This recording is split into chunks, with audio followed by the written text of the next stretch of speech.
la fotografía como objeto de estudio. Bien. La fotografía como objeto de estudio, me parece que cualquier investigación es importante cómo se construye el objeto y desde qué lugar lo interrogamos, cuál es esa pregunta, problema que construye un investigador para trabajar con cualquier tema, no es solo con la fotografía en sí misma. Sí, puedo reconocer que, bueno, mis investigaciones en fotografía surgen hace muchísimo tiempo, hace ya más de 10 años que trabajo pensando a las fotografías de diferentes lugares, incluso desde diferentes marcos teóricos.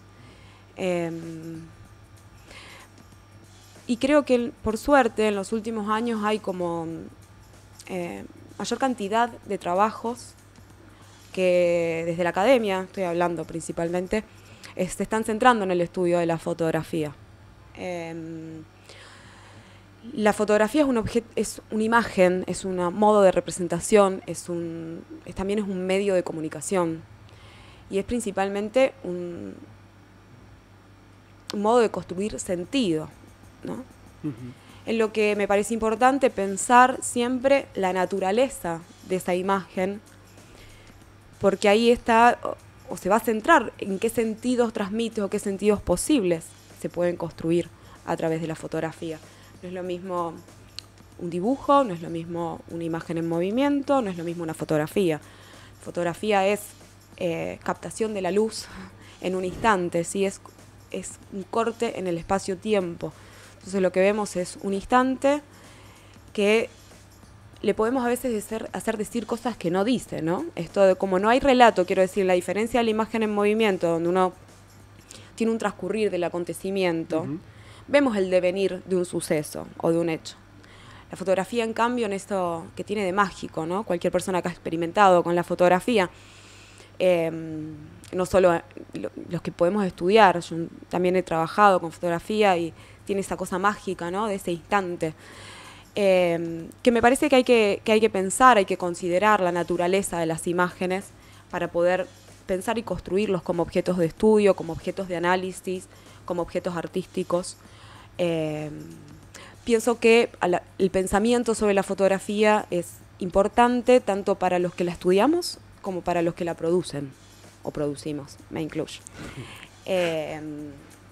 No sé si con eso sí. Más o menos respondo. Sí. Bueno, y también como derivando de esto, ¿qué pasa cuando hay una resignificación de la imagen, justamente por todo este estudio que se fue llevando? La captás de otra manera, empezás a ver cosas que antes creés que no veías, o le encontrás alguna vuelta ahí y la volvés a analizar, o decís, y te quedás con lo último que tuviste. Cuando hablamos de resignificación nos referimos a, por lo que entiendo de la pregunta, a las relecturas que una persona puede hacer de la imagen. Claro, por ejemplo, tenés una imagen que cuando empezás a leer, que digamos que sí sabés, empezás a conocer el trasfondo, para qué se usó, por ejemplo, la tapa del libro, que era para los estudios étnicos, ¿no es cierto? Esa es justamente una foto de Luis González Palma, se llama La mirada crítica, y es en realidad justamente intenta interrogar cómo el fotógrafo genera toda una cuestión de jerarquías de las miradas con respecto a los retratados, que tiene una lectura étnica por justamente lo que era la fotografía antropométrica, todo lo que era el uso, que la fotografía acompañaba a un discurso, ¿sí? No es que la fotografía lo generó, la fotografía se usaba como una forma de documentar a ese otro a partir del reconocimiento, lo que se consideraba étnico, a partir de las diferencias raciales, las diferencias físicas. Entonces se fotografiaba a los indígenas con varas que mostraban sus medidas, se los fotografiaba de frente y de perfil, como si fuera realmente el uso identificatorio de la imagen fotográfica. Y esta imagen me parece que tiene una lectura muy rica respecto justamente a esta idea de la clasificación y de la medición del otro. Bueno, podría hablar horas sobre esa foto en realidad. Respecto a tu pregunta, creo que las lecturas de las fotos a veces son medio infinitas, ¿no? Porque también, por eso digo, a mí me parece que al objeto nunca hay que hacerlo hablar. el objeto no dice. O sea, uno no puede hacerle decir a lo que estudia lo que eso nos te está diciendo. Pero también las preguntas sugieren las respuestas, ¿no? Uno pregunta o se está preguntando algo y estudia esto desde esas perspectivas. Después otras personas podrán estudiar esas mismas imágenes desde otros lugares, desde otros aspectos.